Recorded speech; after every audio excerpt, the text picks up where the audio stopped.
So hey, how's it going, guys?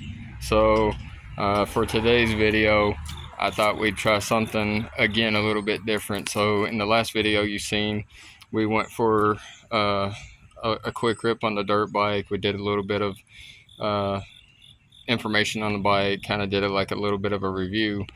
So when I was doing that video, I have a new chest piece that chest rig that holds my recording equipment, so that when I do videos, you can pretty much see what I see. That way you're not seeing the back of me or what have you or anything like that. So today I decided we would try the same thing again, and instead of doing the dirt bike, we'd finally take a rip on the Yamaha. So I'm going to flip the camera around and we're going to talk a little bit about the bike, and then I'll show you me riding the bike. I will apologize in advance. Like I said, that's a new camera rig for me, so I'm still getting used to it. And so with that being said, there's some parts where the camera's kind of facing the tank a little bit. You see, like maybe a minute or two in, I do get it to a point where I actually have it facing upwards a little bit better, so that you can actually see what I'm seeing and all that good stuff. But yeah, let me go ahead and flip the camera. We're going to talk about the bike a little bit, and then we'll get into the riding video. So for some of y'all that have only seen, I think, one, maybe two videos on this bike, this is my 2000 Yamaha vstar 650 Classic. It's not a very big bike as far as CCs go.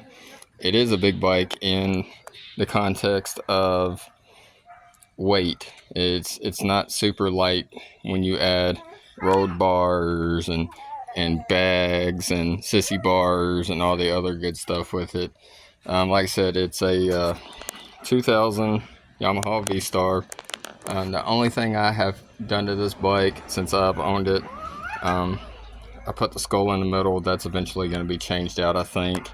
Of course, Brad's repair, because I have to brand all my vehicles, so put me a nice little decal right there for it. You see me do a video putting this horn on there, just some simple basic wiring stuff. Other than that, vents and hind pipes.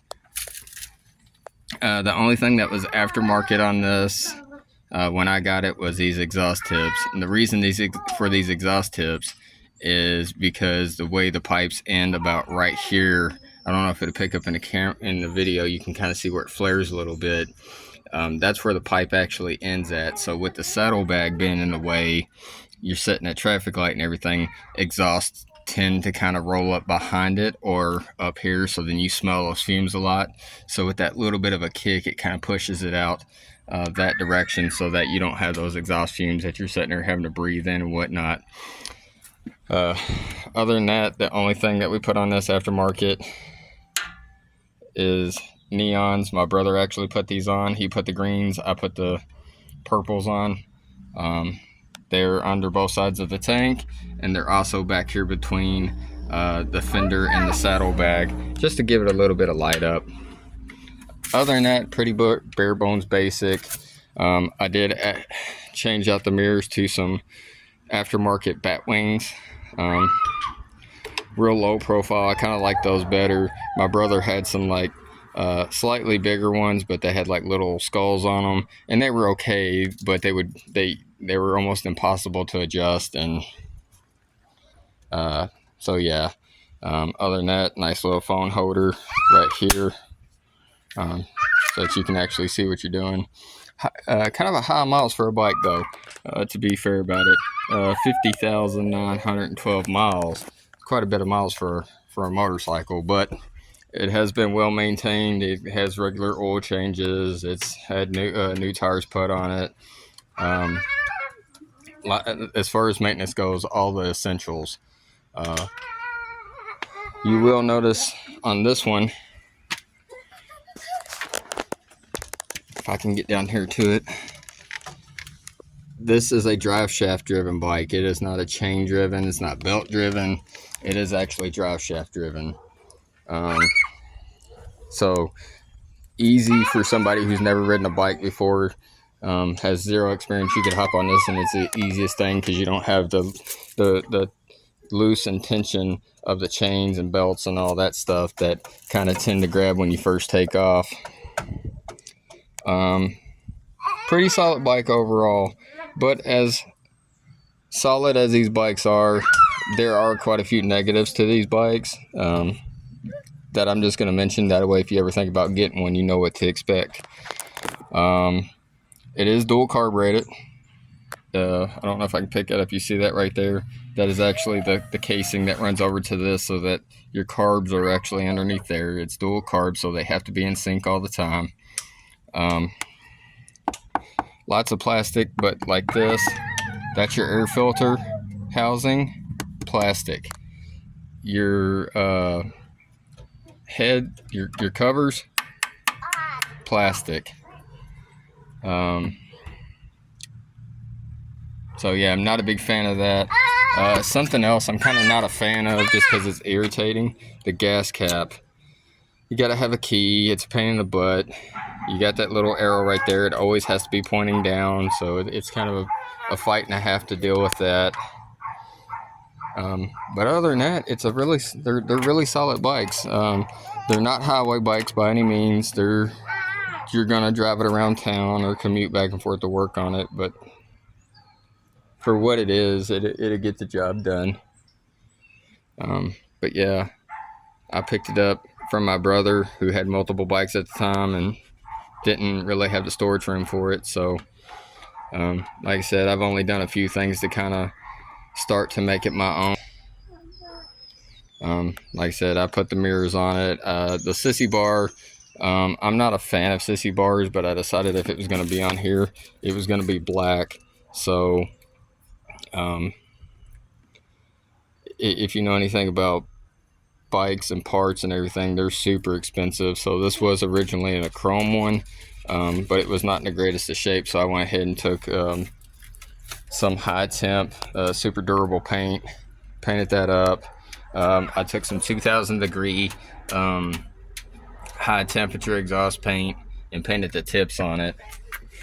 But I'm also not a big fan of chrome, so over time I am going to be blacking this bike out for however long I keep. If I end up keeping it, I'm going to black all the stuff out. But yeah, like I said, it's pretty bare bones basic. Not that hard to start. You got a key on your passenger side. Not that you need it a lot, but if you did need it directly here below the gas tank, that's your choke. 1, 2, 3, 4. 4 is your max. Usually you can just pull it once or twice and that's good enough. If it's hot outside, I usually don't need it. Usually fires right up.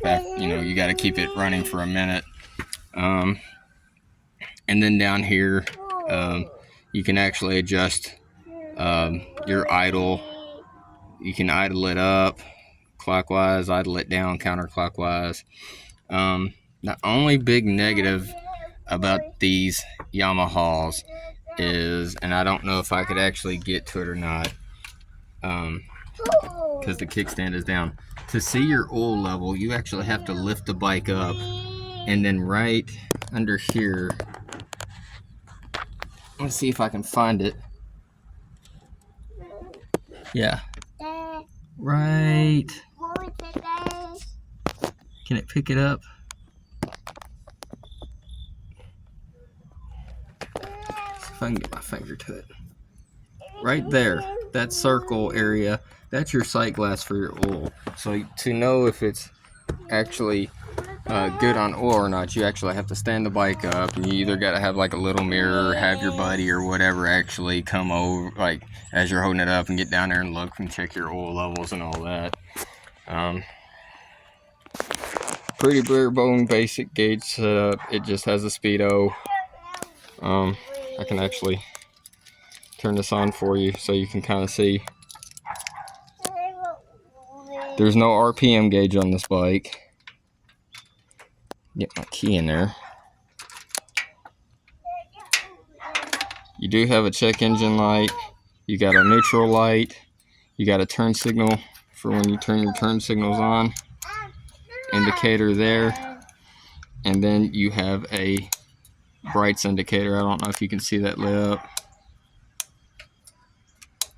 Other than that, it's pretty simple. It's only what you need and nothing that you do or nothing that you don't. So, like I said, pretty simple bike.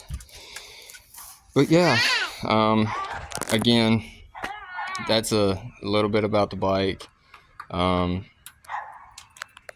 And so, like I said, new camera rig, so I thought we'd give it a shot. I'm still getting used to it, so we're going to see how that works out. And hope you guys enjoy the video.